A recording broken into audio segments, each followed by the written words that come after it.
Evangelho de nosso Senhor Jesus Cristo, segundo Lucas. Naquele mesmo dia, o primeiro da semana, 2 dos discípulos de Jesus iam para um povoado chamado Emaús, distante 11 quilômetros de Jerusalém. Conversavam sobre todas as coisas que tinham acontecido. Enquanto conversavam e discutiam, o próprio Jesus se aproximou e começou a caminhar com eles. Os discípulos, porém, estavam como que cegos e não reconheceram. Então Jesus perguntou: que ides conversando pelo caminho? Eles pararam com o rosto triste e um deles, chamado Cleofas, lhe disse: tu és o único forasteiro em Jerusalém que não sabe o que lá aconteceu nesses últimos dias? Ele perguntou: o que foi? Os discípulos responderam: o que aconteceu com Jesus, o Nazareno, que foi um profeta poderoso em obras e palavras, diante de Deus e diante de todo o povo.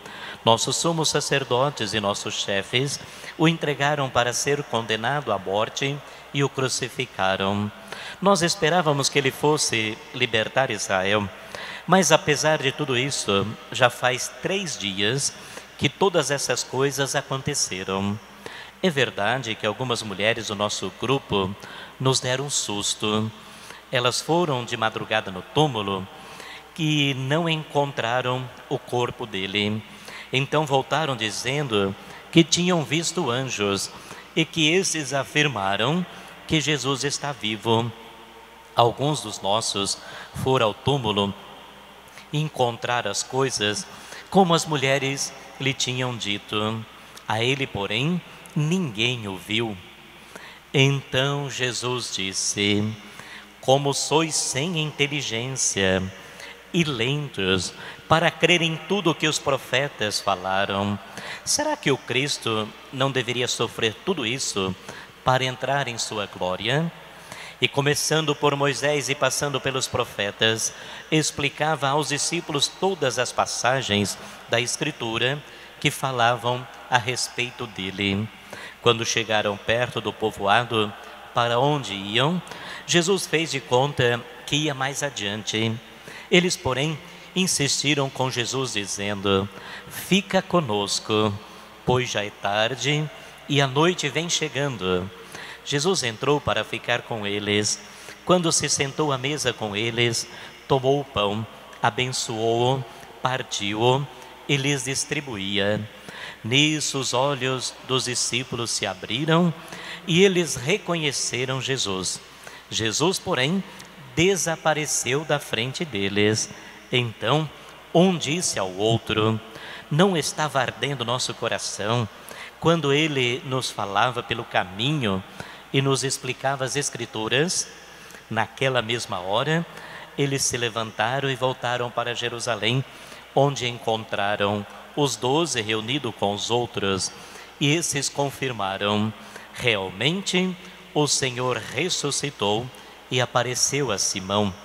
Então os dois contaram o que tinha acontecido no caminho e como tinha reconhecido Jesus ao partir o pão. Palavra da salvação. Glória a vós, Senhor. Este evangelho, chamado discípulos de Emaús, sempre foi usado na igreja no sentido catequético, teológico, para mostrar o valor sagrado da Santa Missa, que é composta da palavra e da Eucaristia. Jesus se faz presente na palavra, se faz presente na Eucaristia, na hóstia consagrada. Nessa pedagogia de aprofundarmos a fé, o texto sagrado diz que 2 discípulos saíram de Jerusalém e foram para Emaús, uma distância mais ou menos de 11 quilômetros. Sair da comunidade significa perder o norte, perder o rumo.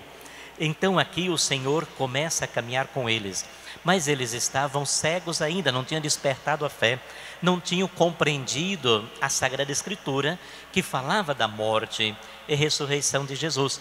Mas Jesus, andando com eles, explica a Escritura.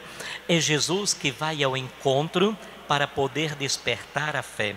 E nessa experiência de ouvir a palavra, há também um despertar a fé, hoje, na catequese, na igreja, no anúncio do Evangelho.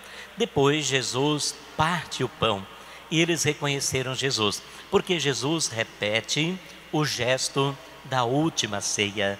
É nessa experiência da partilha do pão eucarístico, da partilha da vida, da partilha dos bens materiais, que eles reconhecem Jesus. E ainda depois, eles perceberam que estavam com o coração atrofiado e diziam assim: não ardia o nosso coração enquanto ele caminhava conosco e nos explicava as Escrituras? Também nós, quantas vezes sentimos o coração arder, porque o Senhor está conosco, mas só num segundo momento nós reconhecemos o Senhor. É importante essa experiência com Cristo ressuscitado na palavra e na Eucaristia.